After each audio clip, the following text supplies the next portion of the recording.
اور تم لڑکے لڑکیاں اکٹھے پڑھتے ہو۔ ہمارا culture boy friend girl friend نہیں ہے، ہمارا کلچر نکاح ہے اور حیا ہے اور پاک دامنی ہے۔ ہم وہ نہیں ہیں جن کو ہم خود تراشتے ہیں منازل کے سنگ میر، ہم وہ نہیں ہیں جن کو زمانہ بنا گیا۔ اپنی عزت کی، اپنی ناموس کی، اپنی چادر کی، اپنے دامن کی حفاظت کرو۔ ہم اپنے والدین کی رائے کے ساتھ کرتے ہیں، شادیاں بھی نکاح بھی ان کی دعائیں ساتھ لے کر کرتے ہیں۔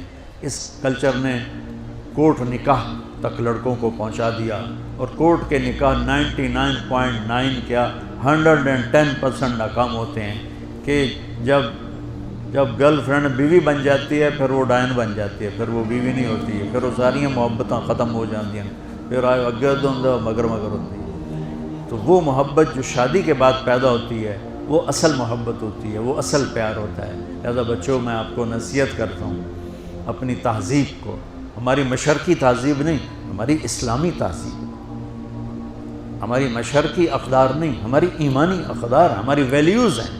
وہ ویلیوز ہمیں مشرق نے نہیں دی، ہمیں ہمارے نبی نے دی۔ تو اللہ کے واسطے اپنی عزت کی حفاظت کرو، اپنے ماں باپ کی۔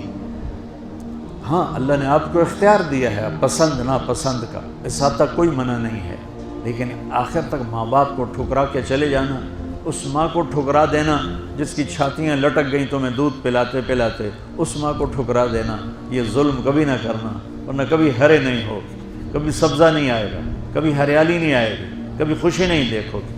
اور ماں باپ کی دعائیں چاہے وہ سختی بھی کر جائیں، زیادتی بھی کر جائیں، آپ کو وہاں تک پہنچائیں گی کہ فرشتے بھی نیچے رہ جائیں گے۔